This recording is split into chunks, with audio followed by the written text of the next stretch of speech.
Bonjour, and welcome back to our time-ticking YouTube channel.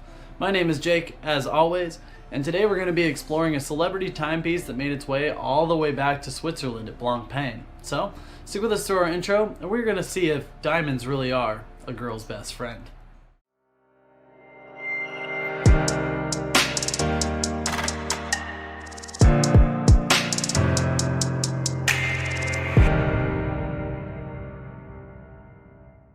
Platinum blonde bombshell and eleganza queen Marilyn Monroe had a massive impact on both American and global popular culture. Named Norma Jean Baker at birth, her celebrity put her through a varied array of experiences, even more than just a name change. Everything from the scandalous to the fabulous kept Monroe in the spotlight throughout her career. Dying young, at just 36 years old, her iconic image has not aged out of the American or global consciousness. A truly timeless aspect of Monroe's career was her love for jewelry.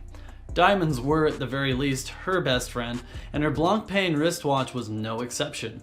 While originally a part of Monroe's luxurious estate, this timepiece has traveled across decades of change and remained unfazed. Harkening back to the Big Apple's early Empire State exploits, it's a piece for the ages. And as it turns out, late in 2019, Blancpain returned this wristwatch to its showroom for a limited time exhibition.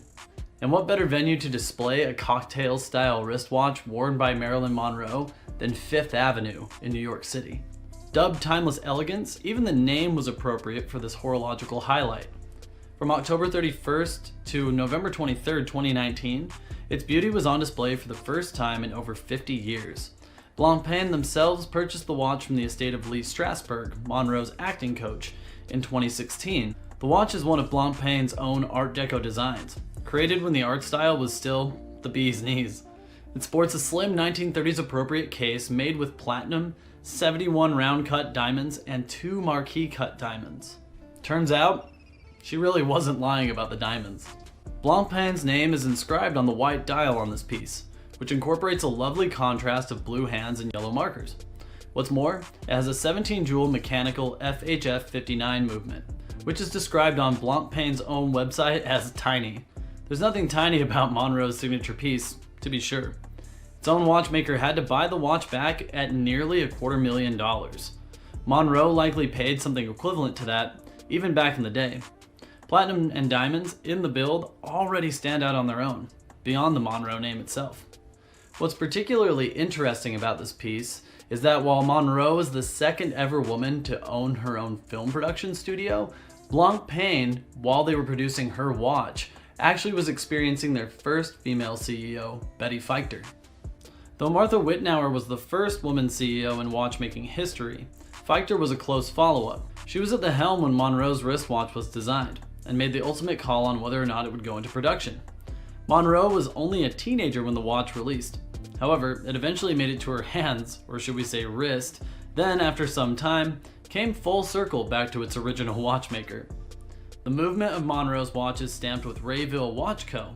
This was the legal name for the company after the Blancpain family handed control of their business to Feichter and her business partner.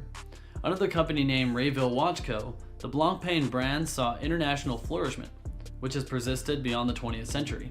Now, Marilyn Monroe may actually have more of a name recognition today than Blancpain. Despite this, Blancpain has remained relevant in modern watchmaking, surviving even the quartz crisis of the 70s and 80s. Their design work is as timeless as Monroe's beauty. Monroe and Blancpain is a collaboration that oozes the success stories born out of 20th century New York City. Blancpain's Betty Feichter brought the brand to new heights with avant-garde women's designs based on Art Deco. Monroe utilized the architecture of her own form to solidify her celebrity in modern popular culture, kind of akin to an ancient Grecian statue. Diamonds, platinum, and big city flair are a part of these avatars of style. Hopefully Blancpain decides to renew some of these 30s era pieces in the future. If they do, we'll very likely be covering them in years to come. Blancpain and Monroe promote an elegance that's very indicative of a time in history. Do you have a favorite piece from back in the day or any part of the 20th century? Let us know in the comments below. We always love to hear about our subject. Wow, thanks again for watching our YouTube video today. If you've really enjoyed it, we actually have a couple more videos available just right here and right there. On top of that, our entire channel is at your disposal, and if you subscribe by clicking the link that's right next to me, we'll give you the latest update on our most recent videos. So, thanks again for watching, and we hope to see you again.